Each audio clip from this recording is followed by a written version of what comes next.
Welcome to study to crack. আজ তোমাদের practice set 8 নম্বর ক্লাসে স্বাগত জানাই। এই ক্লাসটি food SI, PSC classic, PSC miscellaneous ছাড়াও বিভিন্ন কম্পিটিটিভ এক্সামের জন্য খুবই গুরুত্বপূর্ণ। চলো দেরি না করে শুরু করা যাক। তোমাদের কাছে অনুরোধ রইল তোমরা ক্লাসটি প্রথম থেকে শেষ অবধি দেখতে থাকো। প্রথম প্রশ্ন, ভাস্কো দা গামা কবে ভারতে আসেন? তো দেখো, এখানে সঠিক অ্যান্সারটি হয়ে যাবে অপশন ডি, 1498 খ্রিস্টাব্দে। আর তারিখটা হবে 20 মে। তো 20 মে 1498 সালে ভাস্কো দা গামা ভারতে কোথায় আসেন না কালিকট বন্দরে। কালিকট বন্দরে আসেন এবং ইউরোপ থেকে ভারতবর্ষে আসার সমুদ্রপথ আবিষ্কার করেন। পরবর্তী প্রশ্ন, মুসলিম লীগের কোন অধিবেশনে পাকিস্তানের দাবি ওঠে? তো দেখো, এখানে সঠিক উত্তরটি হয়ে যাবে অপশন বি, 1940-এর লাহোর অধিবেশনে।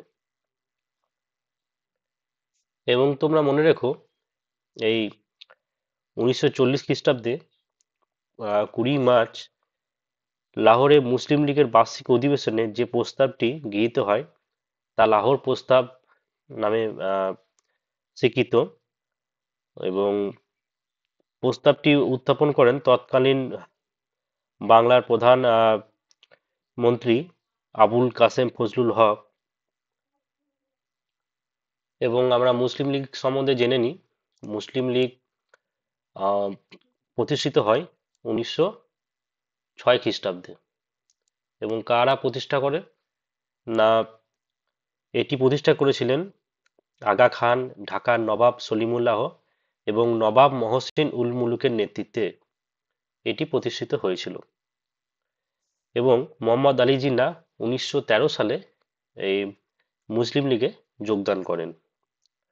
আর এই পাকিস্তান, এই কথাটি কে প্রবর্তন করেছিল না চৌধুরী রহমত আলী। কত খ্রিস্টাব্দে? 1935 খ্রিস্টাব্দে তিনি এই পাকিস্তান কথাটি প্রবর্তন করেছিলেন। এবং 1940 খ্রিস্টাব্দে এটি দাবিটা ওঠে এবং তারপর তো পাকিস্তান আহ, হয়ে যায় দেশটি। পরবর্তী প্রশ্ন,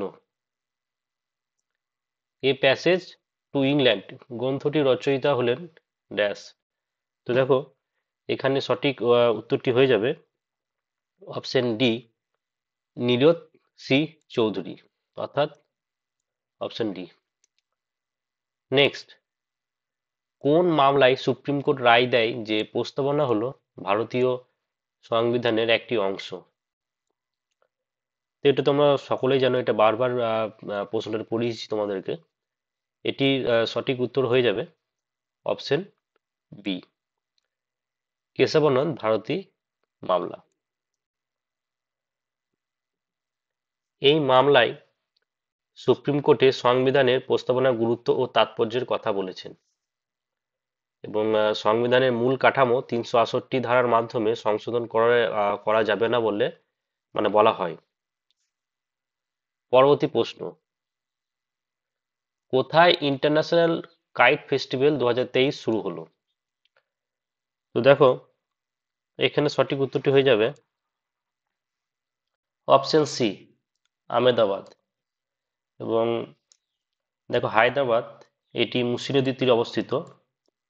কি নদী? না, মুসি। আর আহমেদাবাদ হচ্ছে সবরমতী নদীর তীরে অবস্থিত। সুরাট, বেঙ্গালুরু তো তোমাদের জানা থাকলে তোমরা কমেন্ট করে জানাবে যে কোন নদীর তীরে অবস্থিত। পরবর্তী প্রশ্ন, বায়ুর তাপমাত্রা বাড়লে শব্দের বেগ ড্যাশ। তো দেখো, এখানে সঠিক উত্তরটি হয়ে যাবে অপশন এ, বাড়ে। আসলে মাধ্যমিক ঘনত্বের উপর শব্দের বেগ নির্ভর করে এবং উষ্ণতার পরিবর্তনের সঙ্গে বায়ুর ঘনত্বের পরিবর্তন হয়, ফলে শব্দের বেগেরও পরিবর্তন হয়। দেখো এবার উষ্ণতা বাড়লে গ্যাসের ঘনত্ব কমে, ফলে শব্দের বেগ বাড়ে, এবং উষ্ণতা কমলে শব্দের বেগ কমে। উষ্ণতা বাড়লে গ্যাসের অণুগুলির গতিশক্তি বাড়ে, তার ফলে শব্দের বেগ বাড়ে। আমাদের পরবর্তী প্রশ্ন, হলদিঘাটের যুদ্ধ আকবরের সঙ্গে হয় কার? দেখো এখানে সঠিক উত্তরটি হয়ে যাবে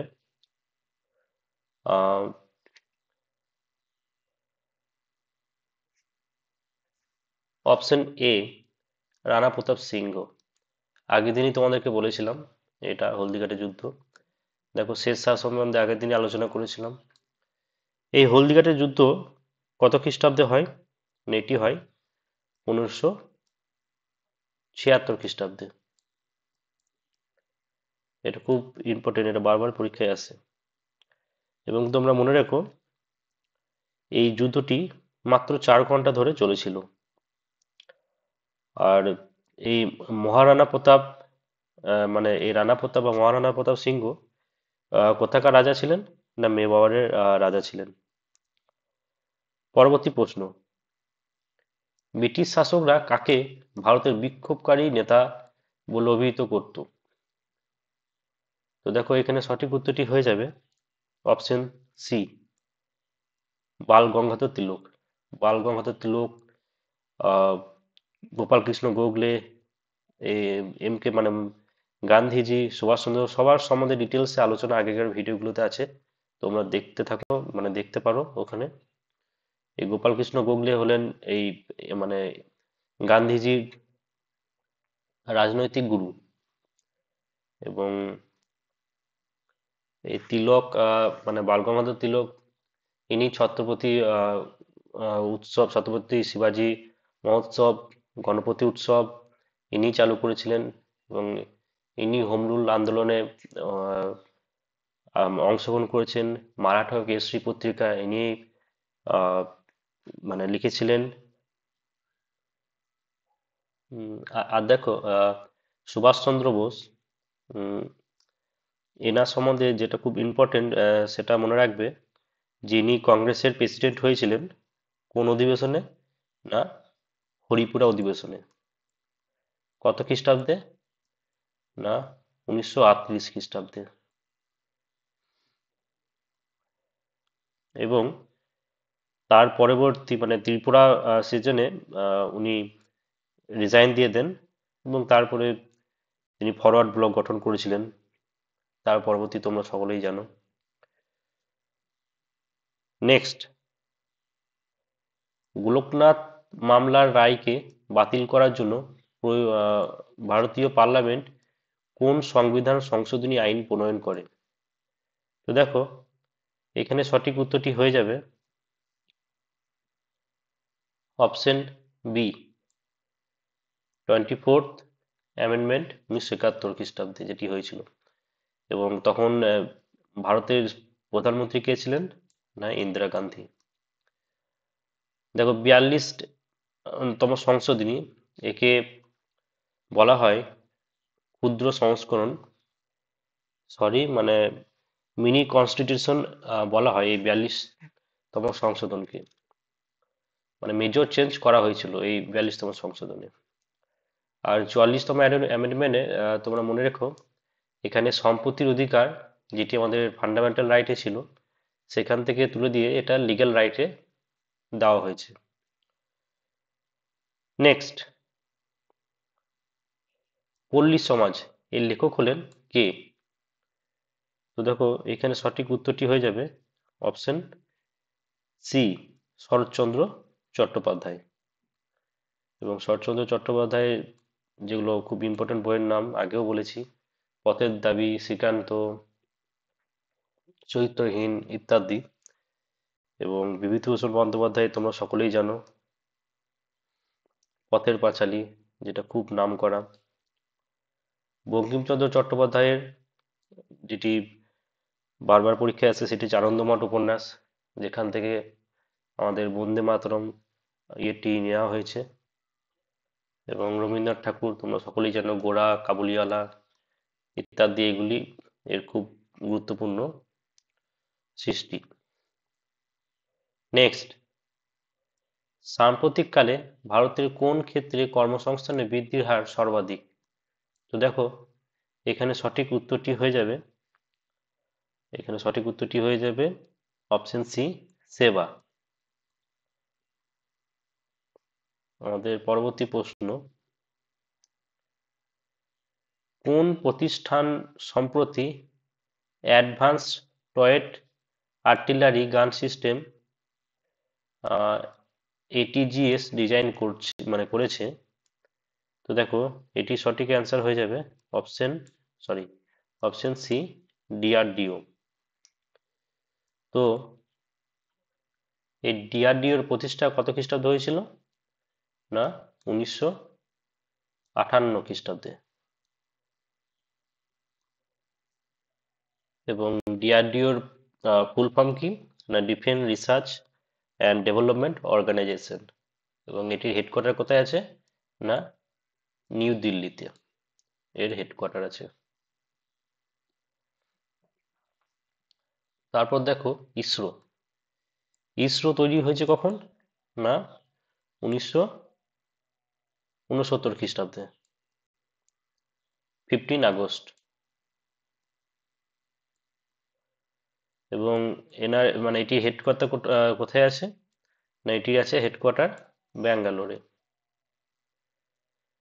তো এই ইসরোর ফাউন্ডার কে ছিলেন? বিক্রম সারাভাই এর ফাউন্ডার ছিলেন। আর দেখো, এইচএএল, যার ফুল ফর্ম হচ্ছে হিন্দুস্তান অ্যারোনটিক্স লিমিটেড, এটি তৈরি হয়েছিল 23 ডিসেম্বর 1940 খ্রিস্টাব্দে।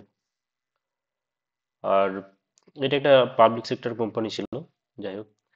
এবং দেখো, বিইএল, এই বিইএল এর ফুল ফর্ম হচ্ছে ভারত ইলেকট্রনিক্স লিমিটেড। নেক্সট, তোমাদের পরবর্তী প্রশ্ন, এ হিস্ট্রি অফ ইন্ডিয়া গ্রন্থটি কার লেখা? তো এটি লেখা হচ্ছে অপশন এ, আর.সি. মজুমদারের। তো তিনি 1936 থেকে 1942 অবধি ঢাকা বিশ্ববিদ্যালয়ে উপাচার্য ছিলেন এবং প্রাচীন ভারতের ইতিহাসের উপর অনেক কাজ করেছেন। নেক্সট, সুপ্রিম কোর্ট নিচের কোন কাজটি করতে পারে না? তো কোন কাজটি করতে পারে না? যদি আমরা দেখি, আদালত অবমাননাকারীকে শাস্তি দিতে পারে? এটা একদমই সঠিক, দিতে পারবে। নিজের দেওয়া রায় বা সিদ্ধান্ত পুনর্বিবেচনা করতে পারে? অবশ্যই পারে। নেক্সট কি রয়েছে? তো এটিও ঠিক। সিইও কার্যকলাপকে সুষ্ঠুভাবে সম্পাদন করার জন্য রাষ্ট্রপতির অনুমোদন নিয়ে সংসদীয় আইনের সঙ্গে সমতা রেখে প্রয়োজনীয় নিয়মাবলী প্রণয়ন, এটাও ঠিক। তো লোকসভা স্পিকার যে কোনো সিদ্ধান্তকে বাতিল করে দিতে পারে? না, এটা একদমই ভুল। তো সঠিক অ্যান্সার হয়ে যাবে অপশন ডি। কারণ কি? দেখো, লোকসভার স্পিকারের যে কোনো সিদ্ধান্তকে সুপ্রিম কোর্ট চাইলে আহ, মানে বাতিল করতে পারে না যে কোনো সিদ্ধান্তকে। কারণ কি? না, লোকসভার স্পিকারই হচ্ছে লোকসভার chairman. Next,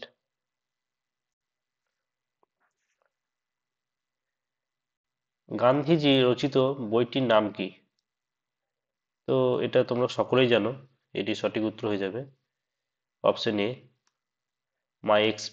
my experiments with truth. আর দেখো, ডিসকভারি অফ ইন্ডিয়া, এটি লিখেছেন জওহরলাল নেহেরু। আর তারপর ফ্রিডম অ্যাট মিডনাইট, এটি লিখেছেন ল্যারি কলিন্স। কি বললাম? Larry Collins. এবং তার সাথে ডোমিনিক ল্যাপিডি। তো নামগুলো তোমরা একটু মনে রেখে দিও, কারণ বইটা খুবই ইম্পর্ট্যান্ট। ল্যারি কলিন্স এবং ডোমিনিক ল্যাপারি। আর ইন্ডিয়া উইন্স ফ্রিডম, এটি লিখেছেন মৌলানা আজাদ।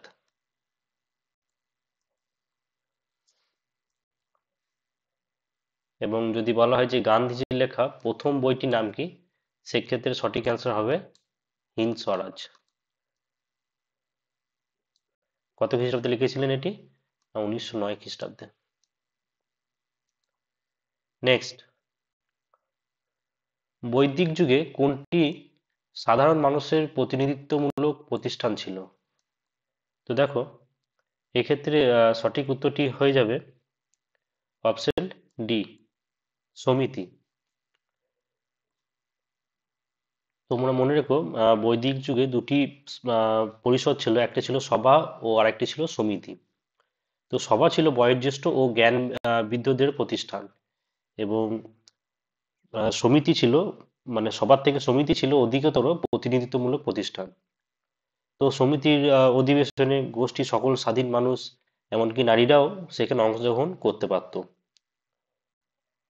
আমি প্রত্যেকদিন কিছু কিছু চ্যাপ্টার ক্লিয়ার করে যাব, যেমন আগের ভিডিওতে সিন্ধু সভ্যতার যেগুলো খুব ইম্পর্টেন্ট ডাটা, সেগুলো পুরোটাই কভার করে দিয়েছিলাম। আজকে আমরা বৈদিক যুগটা দেখে নেব। তো দেখো, বৈদিক যুগের পিরিয়ড হচ্ছে 1500 খ্রিস্টপূর্বাব্দ থেকে 600, মানে 1500 খ্রিস্টপূর্বাব্দ থেকে 600 খ্রিস্টপূর্বাব্দ। এবার তার দুটি ভাগ আছে, 1500 থেকে 1000 খ্রিস্টপূর্বাব্দ অবধি, সেটা বলা হয় ঋগ্বেদিক পিরিয়ড, বা মানে, আর যেটা মানে 1000 থেকে 600 খ্রিস্টপূর্বাব্দ, সেটিকে বলা হয় পোস্ট বেদিক পিরিয়ড। তো এই মানে 1500 থেকে 1000 খ্রিস্টপূর্বাব্দে তখন যে বেদটি সৃষ্টি হয় সেটির নাম হচ্ছে ঋগ্বেদ। তাহলে তোমাদেরকে যদি জিজ্ঞেস করে সব থেকে পুরনো বেদের নাম, সেক্ষেত্রে সঠিক উত্তর হবে ঋগ্বেদ। এবং তারপরে পোস্ট বেদিক পিরিয়ডে তখন তৈরি হয় সামবেদ, যজুর্বেদ, অথর্ববেদ। এবং এই সময়ই রামায়ণ ও মহাভারত দুটি মহাকাব্য আমাদের তৈরি হয়। এবং বৈদিক যুগটি ছিল মানে রুরাল সিভিলাইজেশন, যেটা সিন্ধু সভ্যতা ছিল কিন্তু আরবান সিভিলাইজেশন। এবং এই বৈদিক যুগে কৃত্রিমূলক ডমিনেন্স দেখা দেয়, মানে father was the most important in the family. আর মনে রেখো, মানে সব থেকে বেশিবার যে ওয়ার্ডটা ইউজ করা হয়েছে সেটি হচ্ছে পিতা, মানে ঋগ্বেদে। আর এই যে আর্যরা, মানে বৈদিক পিরিয়ড পুরোটাই আর্যদের, তো আর্যরা যতদূর মানে তাদের অবস্থানটা ছিল, উত্তরে কাশ্মীর থেকে দক্ষিণে নর্থ রাজস্থান, এবং পশ্চিমে আফগানিস্তান থেকে পূর্বে গঙ্গার ধার অবধি। এবং ঋগ্বেদে সব থেকে পবিত্র নদী কথা যেটা বলা হয়েছে সেটি হচ্ছে সরস্বতী নদী। আর সব থেকে ইম্পর্টেন্ট নদী ছিল সেটা হচ্ছে সিন্ধু নদী।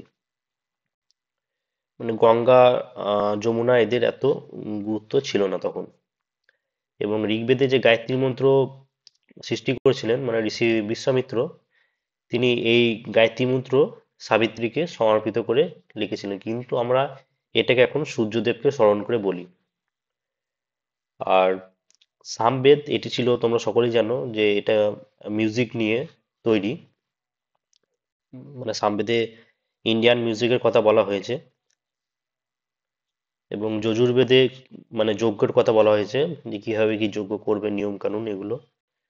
এবং এই যজুর্বেদটাই ছিল এমন একটা বেদ যেখানে মানে পদ্যও দেখা যায় এবং গদ্যও দেখা যায়। আর অথর্ববেদ, এটি হচ্ছে সব থেকে নিউয়েস্ট বেদ, এবং এখানে এই ব্ল্যাক ম্যাজিক, হিপনোটিজম প্রভৃতি জিনিস এখানে উল্লেখ আছে। তো মোটামুটি বৈদিক যুগটা তোমাদের কাছে ক্লিয়ার করতে পারলাম। পরবর্তী প্রশ্ন, তামিলনাড়ুর ইন্দিরা গান্ধী ন্যাশনাল পার্কের পূর্ব নাম কি ছিল?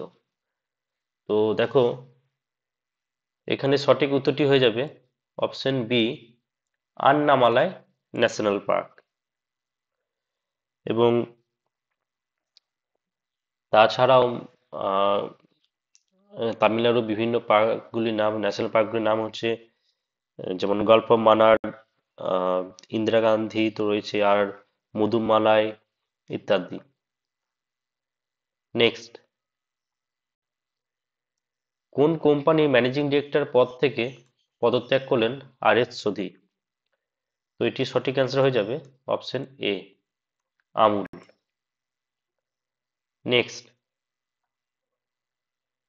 ভারতীয় সংবিধানের 22 নম্বর ধারাটি কাদের ক্ষেত্রে প্রযোজ্য নয়? তো দেখো, এটি সঠিক অ্যান্সার হয়ে যাবে অপশন বি, শত্রুভাবাপন্ন বিদেশি। আর নেক্সট, ভারতে 2011 সালে মানে জনগণনা অনুযায়ী জনসংখ্যা প্রায় 121 কোটি, অর্থাৎ সঠিক অ্যান্সার হয়ে যাবে অপশন বি। নেক্সট, কোথায় প্রথম আইনের অস্তিত্ব পাওয়া গেছিল? তো এটি সঠিক অ্যান্সার হয়ে যাবে অপশন ডি, সিঙ্গাপুর। এবং আইনের ফুল ফর্ম কি? Indian national army. এবং এটি কখন গঠিত হয়? 1942 খ্রিস্টাব্দে। নেক্সট, দ্য ভিলেজ কোন ভাষায় লিখিত? তো দেখো, এটি সঠিক অ্যান্সার হয়ে যাবে অপশন সি, ইংরেজি ভাষায়। আমাদের পরবর্তী প্রশ্ন, বর্তমানে ভারতের জাতীয় নমুনা পর্যবেক্ষণ সংস্থাটি দেশের দারিদ্র্য পরিমাপ করে কিসের মাধ্যমে? তো এখানে সঠিক উত্তরটি হয়ে যাবে অপশন সি, 30 ডে রিকল পদ্ধতির মাধ্যমে। নেক্সট, কিসের পরাজয়ের পর ভারত ছাড়ো আন্দোলন শুরু হয়? তো দেখো, এটি সঠিক উত্তর হয়ে যাবে অপশন এ, ক্রিপস মিশন। এবং এটি মানে ক্রিপস মিশন কত সালে ভারতে এসেছিল? না, 1942 খ্রিস্টাব্দে। সাইমন কমিশন কত খ্রিস্টাব্দে এসেছিল? 1928 খ্রিস্টাব্দে। এবং ক্যাবিনেট মিশন কত খ্রিস্টাব্দে এসেছিল ভারতে? না, 1946 খ্রিস্টাব্দে। সরি, 1946 খ্রিস্টাব্দে, হ্যাঁ, ক্যাবিনেট মিশন ঠিকই। নেক্সট, কে প্রথম ভারতীয় বংশোদ্ভূত আমেরিকান মহিলা হাসিয়ারে মার্কিন যুক্তরাষ্ট্রের একটি জেলা আদালতের প্রধান বিচারপতি হিসাবে নিযুক্ত হলেন? তো এখানে সঠিক অ্যান্সারটি হয়ে যাবে অপশন ডি, তেজল মেহতা। তেজল মেহতা। আমাদের পরবর্তী প্রশ্ন, কোন পথকে উন্নয়নের জীবনরেখা বলে?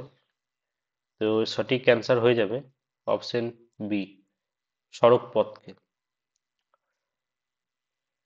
এবং ভারতের সব থেকে দীর্ঘ জাতীয় সড়ক হচ্ছে NH-44। কত? NH-44। এবং তোমরা আমাকে কমেন্ট করে জানাবে সব থেকে ক্ষুদ্র, মানে সব থেকে ক্ষুদ্রতম জাতীয় পথ কোনটি। নেক্সট, ইউনিয়ন কনস্টিটিউশন কমিটি এই কমিটির চেয়ারম্যান কে ছিলেন? তো এই কমিটির চেয়ারম্যান ছিলেন option D, Pandit Jawaharlal Nehru. Next,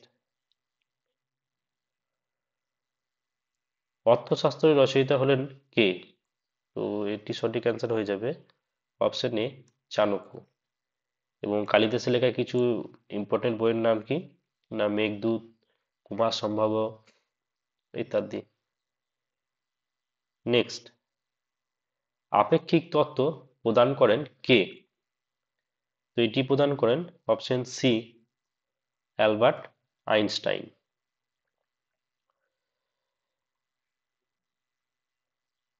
next, আন্তর্জাতিক ক্রিকেট থেকে অবসর ঘোষণা করি ডোয়েন পেট্রিয়াস কোন দেশের নাগরিক ছিলেন, মানে ছিল? তো এখানে সঠিক উত্তরটি হয়ে যাবে অপশন ডি, সাউথ আফ্রিকা। আমার খুব ফেভারিট টিম। যাই হোক, এবং ডয়ান পেট্রিয়াস ইনি কে ছিলেন? যদি জানো তোমরা বলবে, যে বোলার, না ব্যাটিং, না অলরাউন্ডার? নেক্সট,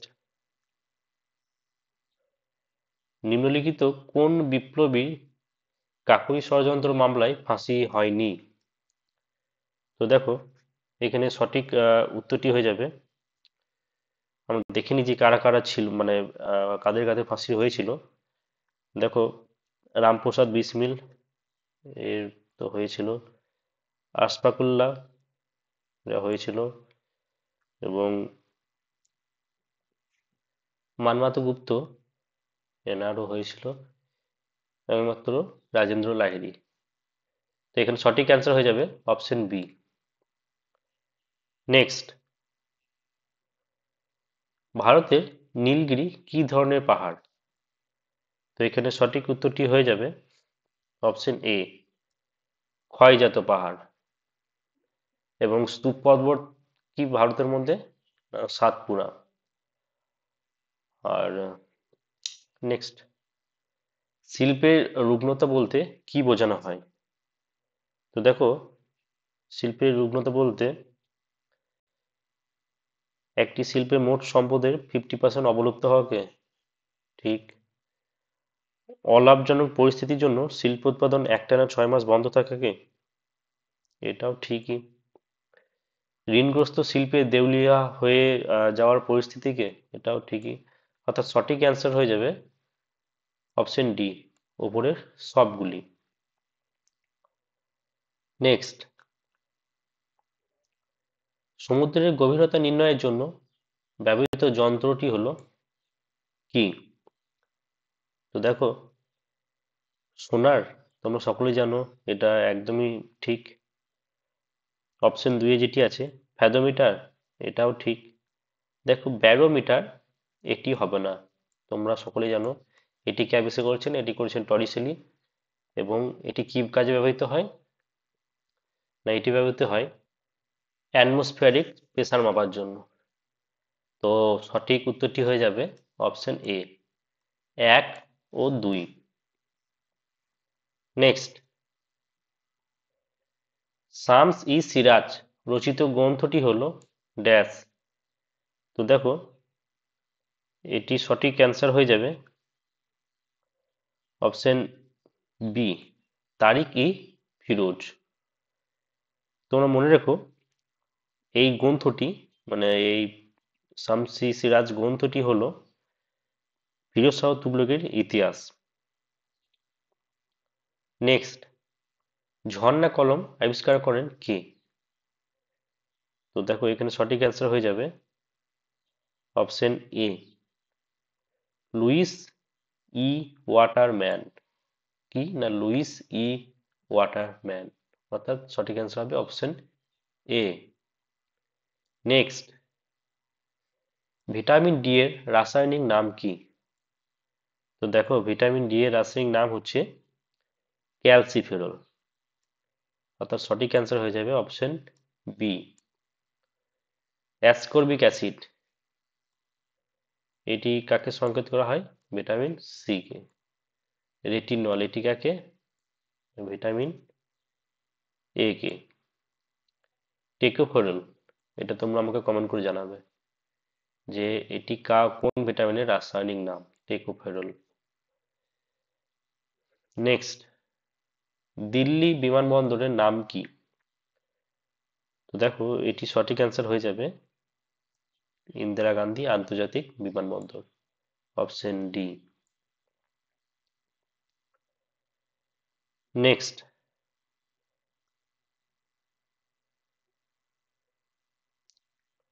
এক মিনিট।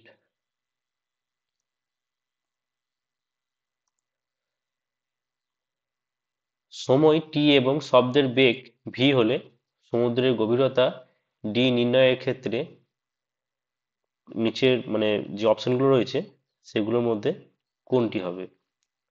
দেখো প্রথম অপশন যেটি রয়েছে, শব্দ সর্বমোট ডি দ্রুত অতিক্রম করে।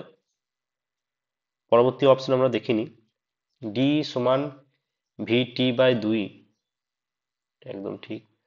শব্দ মোট 2D দূরত্ব অতিক্রম করে। তো দেখো এটাও ঠিক।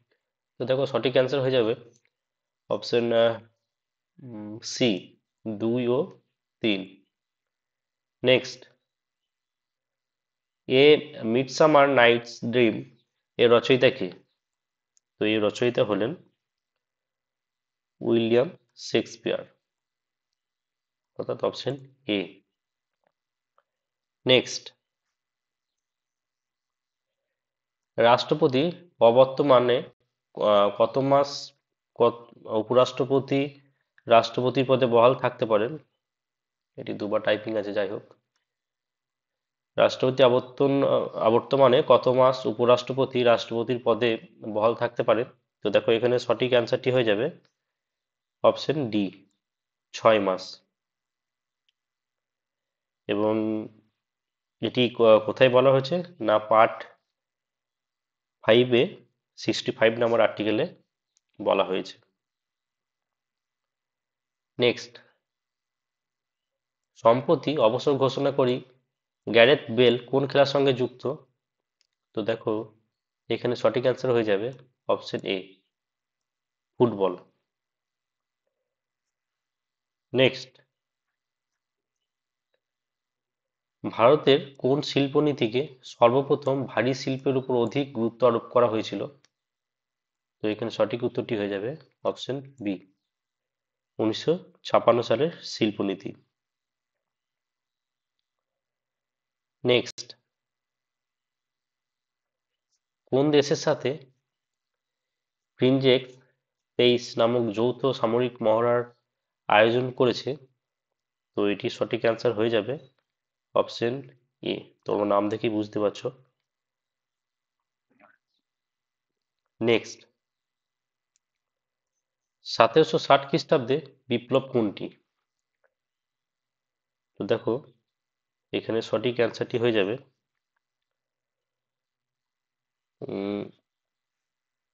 অপশন সি, মির্জাপুরকে সিংহাসন চ্যুত করে মীর কাসিমকে সিংহাসন লাভ। কারণ কি, মির্জাপুর ইংরেজদের কথা তখন শুনছিল না।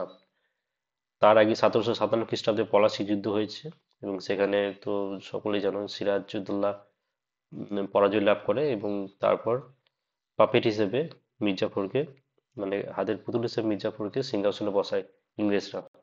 এবং ইংরেজরা মানে মির্জাফর যখন ওদের কথা শোনে না, তখন মির্জাফরকে সিংহাচ্যুত করে মীর কাসিমকে বসায়।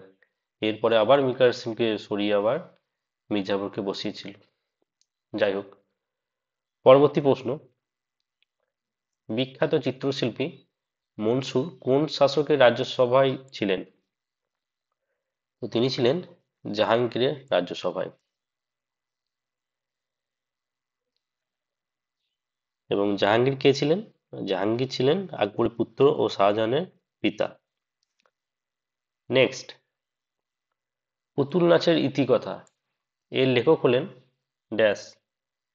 তো এটি লিখেছিলেন মানিক বন্দ্যোপাধ্যায়। সঠিক উত্তর তাহলে কি হয়ে যাবে অপশন এ। নেক্সট, তিস্তা নদীর পশ্চিম ভাগ যে নামে পরিচিত সেটি হলো তরাই, অর্থাৎ সঠিক অ্যান্সার হয়ে যাবে অপশন এ, অর্থাৎ তিস্তা নদীর পশ্চিম ভাগের নামই তরাই। নেক্সট, প্রাচীন ভারতে চিকিৎসা বিষয়ক গ্রন্থ লেখেন কে? এটা তোমরা সকলেই জানো, অপশন ডি, চরক। নেক্সট এবং আজকের মতো আমাদের শেষ প্রশ্ন এখানেই, পশ্চিমবঙ্গের জলবায়ু কি প্রকৃতির? তো দেখো এখানে সঠিক উত্তরটি হয়ে যাবে অপশন সি, ক্রান্তীয় মৌসুমী প্রকৃতির। আসলে কর্কট ক্রান্তি রেখা পশ্চিমবঙ্গের মাঝ বরাবর যাওয়ার ফলে পশ্চিমবঙ্গের জলবায়ু ক্রান্তীয় মৌসুমী প্রকৃতির হয়েছে, অর্থাৎ শীতের চেয়ে গরমের প্রভাবটা বেশি পড়ে এখানে। এবং এই যে কর্কট ক্রান্তি রেখা পশ্চিমবঙ্গের কোন কোন জেলার মধ্যে দিয়ে গিয়েছে তোমাদের জানা থাকলে আমাকে কমেন্ট করে জানিও। তো আজকের মতো ভিডিও আমাদের এখানে শেষ করছি। তোমরা দেখতে থাকো, আমরা তোমাদের জন্য রেগুলার ক্লাস নিয়ে আসছি, তোমরা সাপোর্ট করতে থাকো। আরো ভালো ক্লাস করার আমি চেষ্টা করছি। থ্যাংক ইউ, ভালো থেকো।